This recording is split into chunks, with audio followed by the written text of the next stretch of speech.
특검 문제를 좀 얘기를 해야 되겠죠. 특검 얘기를 그래요. 뭐 와이뉴스에도 좀 정리하고 가야겠어요. 일단 특검 수사에 대한 그 박영수 특별검사의 소회 마지막 대목 잠시 들어보시죠. 예. 이번 특검 수사의 핵심 대상은 국가 권력이 사적 이익을 위해 남용된 국정농단과 우리 사회의 고질적인 부패 고리인 정경유착입니다. 그러나 저희들은 아쉽게도 이 소망을 다 이루지 못했습니다. 다시 한번 국민 여러분께 죄송하다는 말씀을 올립니다. 소망을 다 이루지 못했다. 네. 이게 이제 얘기인데 사실은 특검이 고생 많이 했죠. 많이 했죠. 성과도 많이 거뒀고 검찰에게 수사는 이렇게 하는 거다. 한 수를 보여주기로 했고요. 맞습니다. 이게 국민들에게 많은 위로와 참 믿음을 줬죠. 예, 그래요. 그래서 네. 오늘 와이뉴스에서는 그 특검 이야기 중에서도 어느 부분을 좀 파고 들어가 보는 건가요? 뭐 나머지 얘기들은 계속 나왔던 얘기들이고요. 예. 블랙리스트의 반대 개념인 화이트리스트에 대해서 구체적으로 이제 드러난 게 이번이 처음이잖아요. 예. 여기 박영수 특검은 왜 화이트리스트까지 파헤쳤을까? 이렇게 주제를 정해봤습니다. 그러니까 화이트리스트라는 거는 친정부 단체의 명단도 쭉 만들어서 지원했다. 그 리스트를 화이트리스트라고 하는 거죠. 그렇습니다. 정부가 지원하고 관리하는 특정 단체들의 명단. 예. 이렇게 얘기하는 겁니다.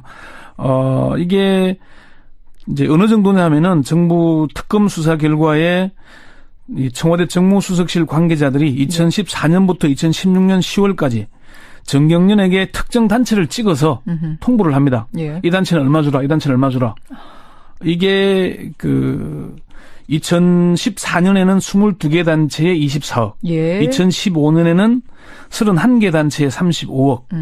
2016년 4월에 이게 어버이연합 회계장부가 시사저널에서 폭로를 했어요. 그렇죠. 그러면서 22개 단체 9억 원으로 줄어가지고 특검이 확인한 건 3년여에 걸쳐서 68억 원. 이게 드러난 겁니다. 그러니까 블랙리스트로 명단 쭉 만들어서 여기는 지원하지 말아라가 있는가 네. 하면 또 화이트리스트 명단 쭉 만들어서 여기는 지원해줘라. 예. 이렇게 된 거예요. 그렇습니다. 예. 그럼 이 화이트리스트에 들어있는 명단의 그 단체들은 어떻게 되는 단체들입니까? 이 단체들이 주로 일각에서는 보수라 이름을 쓰는데 보수도 아니죠. 저는 극우 친박 단체다 이렇게 표현하는 게 맞을 것 그래요? 같고. 예. 그게 우리가 대체로 아는 어버이연합, 엄마부대, 애국청년연합 무슨 그런 등등의 단체들입니다. 그래. 근데 최순실 게이트가 본격화한 이후에도 청와대가 이들 극우 친박 단체들하고 계속 통화했다는 사실이 또 드러났어요? 그렇습니다. 이게 이제 가장 핵심은 사실은 이들 극우 친박 단체들이 세월호 반대 집회에 동원되었다는 거 이게 핵심이잖아요. 그렇죠. 그 부분이 이제 왜 드러나냐면은 청와대 정무수석실에서 2014년 상반기는 12개 단체만 지원을 요구를 했거든요. 예. 그러다가 하반기에 10개 단체를 더 추가합니다. 또 2015년에 9개 단체를 또 추가해요. 계속 늘어나고 있잖아요. 이게 아마 특검 관계자도 청와대가 전경련의 극우 친박 단체들 지원을 요구한 것은 세월호 반대 집회와 관련이 있는 것으로 보인다고 얘기를 했고요. 그런데 문제는 요것뿐만이 아니고 최순실 게이트 이후 특검이 수사된 이후에도 계속 통화하고 관리해 왔다는 거거든요. 그러니까요. 이게 허현준 국민소통비서관실 선임 행정관인데 2016년 1월부터 2017년 1월 초까지 엄마부대 주옥선 대표와 전화 통화나 휴대폰, 문자, 메시지 등등 90여 차례 연락을 주고받았습니다. 90여 차례면 상당히 많은 거죠. 1년치만 드러난 것은 통화 내역 보관 기간이 1년이기 때문에. 그래서 그런 거군요. 그 이전에는 얼마나 자주 했는지는 또 확인이 안 되는 겁니다. 지금 국정농단 사건이 터진 게 10월인데 올 1월까지도 계속 통화를 했다. 청와대 사람이. 예, 그렇죠. 그래요. 그뿐만 아니고 지금 박찬성 반김 국민회의회 대표, 장기정 자유청년연합 대표, 신혜식 신의한수 대표 등과도 자주 휴대폰 연락을 한 사실이 확인됐는데 문제는 이들이 지금 특검 반대, 탄핵 반대 시위를 주도하고 있는 단체들이라는 거거든요. 그러네요. 결국은 극우 친박 단체들이 대통령 탄핵이나 특검 수사 반대 집회에서 활동하고 있는 건 청와대가 지금까지 거기에 관여하고 있는 게 아닌가. 이걸 보여주고 있는 대목이죠. 극우 친박 단체들에는 얼마나 지원이 됐는지도 좀 구체적으로 밝혀졌습니까? 예. 특검은 정경련이 단체별로 얼마나 지원했는지 구체적인 내역을 확인했습니다. 지금 특검이 확인한 것만 해도 2014년에 어버이연합회에 가장 많은 3억 7천만 원. 3억 7천 1년에. 예. 그리고 선진화 시민행동에 3억 2천여만 원. 애국단체 총연합회에 3억 원 등이 지원된 것으로 확인을 했습니다. 어버이연합 추선희 사무총장에게 돈을 받았냐 확인을 했더니 부인하진 않고 노인들 무료 급식과 나눔 행사에 사용했고 안보 견학에 다녀왔다. 이렇게 인정을 했고요. 그래요? 특검과 전경련 검찰 등에 따르면은 특검은 전경련과 청와대 관계자들에 대한 수사에서 단체별 구체적인 지원 금액을 상세하게 파악을 해서 검찰에게 자료들을 모두 넘겼다고 합니다. 그러니까 청와대가 민간 단체인 정경련에 이렇게 지시를 하는 것 자체가 일단 불법 아닌가요? 그렇습니다. 특검에서는 청와대가 정경련에 대해 정경련이 일단 민간단체잖아요. 사단법인이니까. 그럼요. 의무 없는 일을 하도록 했으니까 직권 남용이 되고 또 강요죄가 될 수 있다고 봤습니다. 그래서 블랙리스트 수사를 하면서 화이트리스트 수사를 변경했다는 겁니다. 그렇게 되는 거군요. 그렇지만 정경련과 이 극우 단체들을 직접 접촉한 허현준 선임행정관은 입건조차 하지 못했습니다. 입건조차 하지 못했다? 그렇습니다. 왜요? 허현준 스님 행정관이 주로 이 극우 단체들하고 연락도 하고 정경련에게 연락을 했는데 화이트리스트가 특검의 수사 대상으로 분류되어 있지 않기 때문입니다. 특검은 할 수 있는 게 딱 정해져 있으니까? 14가지가 정해져 있는데 그렇군요. 특검의 한 핵심 관계자는 허현준은 아직 입건조차 못했다. 특검법 수사 대상인지 논란이 될 수 있어서 입건하지 않고 검찰의 수사 기록을 모두 넘겼다. 이렇게 얘기를 했습니다. 허 행정관이 왜 지난해 1월 26일 특검에 소환됐지만 소환에 불응했잖아요. 불응했습니다. 이게 허 행정관에 속한 정무수석실 산하 국민소통 비서관실이 블랙리스트를 만든 곳입니다. 허 행정관은 어버이연합을 부추겨서 관제 시위를 하도록 한 혐의로 이미 검찰에 고발돼서 조사를 받은 적도 있습니다. 그래요. 그 윗선은 김기춘 실장하고 조윤선 수석인 거죠? 그렇습니다. 김기춘 비서실장과 조윤선 정무수석인데 이들은 특검 조사에서 모르쇠로 일관했다고 합니다. 김기춘 전 비서실장은 청문회에서 기억나죠? 모릅니다. 기억나지 않습니다. 보고받은 법 없습니다. 이 되풀이했다 그러고요. 조윤선 전 장관도 마찬가지였다고 합니다. 특검 관계자가 조 전 장관은 처음부터 끝까지 기억나는 게 없다는 태도를 보이고 있다. 이런 얘기를 했다고 합니다. 자, 그럼 이 지원된 돈이 어떻게 쓰여졌는지 아까 어버이연합에서는 안보견학 같다. 나눔 행사에 썼다라고 하는데 특검팀이 밝힌 건 뭡니까? 특검팀은 조사도 못했습니다. 그럼 어디 쓰였는지 우리 끝까지 모르는 거예요?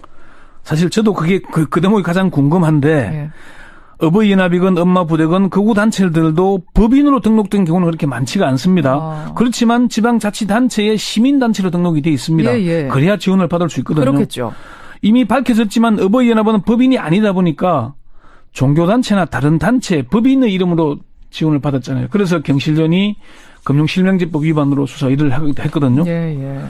다만 특검에서는 허현준 행정관뿐만 아니라 이들 단체도 조사를 못했기 때문에 검찰의 몫이 되겠습니다. 결국 검찰이 다 해야 되는 거네요. 이 돈이 어디 쓰였는지도. 특검 관계자는 자금 사용 문제는 검찰이 수사해야 한다.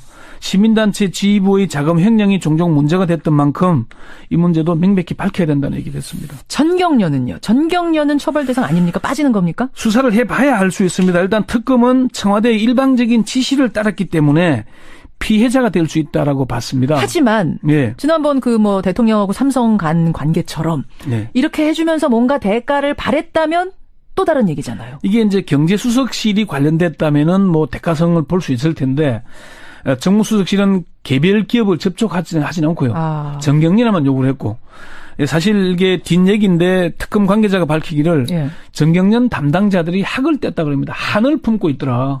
전경련 담당자 얼마나 시달렸으면. 정무수석실에서 단체를 찍어서 얼마를 주라 그러니까 예산이 부족하잖아요. 그럼 어떻게 해야 되겠습니까? 개별 기업으로부터 또 돈을 뜯어내야 되잖아요. 뜯어내야죠. 그 역할을 하는 게 그렇게 힘들었다고. 속된 말로 우리가 지금 삥 뜯는 역할을 이렇게 계속해야 되느냐 하면서 한탄을 한 거네요. 다만 시민단체들에서는 전경련도 처벌 대상 내지는 해산해야 된다는 얘기를 하는 데 참여연대 김성진 변호사는 사단법인인 정경련이 목적 이외의 사업을 했고 여론 조작을 하는 극우 친박단체들을 지원해서 공익을 해하는 행위를 했기 때문에 설립을 인가한 산업통상자원부가 설립을 취소해야 한다. 이렇게 얘기를 합니다. 청와대하고 전경련 어버이연합은 사실 고발은 돼 있는 상태죠. 고발도 돼 있고 이미 한 차례 검찰이 조사를 하긴 했어요. 아하. 했는데 지금까지 1년이 다 되도록 아무런 조치를 안 하고 있습니다. 그러니까 그 시사저널 보도 나왔을 그때부터 고발 들어가고 4월, 수사를 5월 하긴 한 거예요. 예, 수사를 한 차례씩 뭐 소환하긴 했는데 네. 뭐 적극적인 수사 의지도 없었고요. 민주노총 관계자에 따르면은 한 차례 고발인 조사를 받았는데 그동안 아무런 조치가 없었다 얘기를 합니다. 그래요. 일단은 검찰이 그동안 이걸 방치해왔기 때문에 앞으로 어떻게 할지는 좀 국민들의 따가운 시선이 필요해 보입니다. 그러네요. 블랙리스트 못지않게 여러분 화이트리스트에도 관심을 가져야겠습니다. 권영철 전임 기자 수고하셨습니다. 네. 집회와 관련이 있는 것으로 보인다고 얘기를 했고요. 아하. 그런데 문제는 요것뿐만이 아니고 최순실 게이트 이후 특검이 수사된 이후에도 계속 통화하고 관리해 왔다는 거거든요. 그러니까요. 이게 허현준 국민소통비서관실 선임 행정관인데 예. 2016년 1월부터 2017년 1월 초까지 엄마부대 주옥선 대표와 예. 전화 통화나 휴대폰, 문자, 메시지 등등 90여 차례 연락을 주고받았습니다.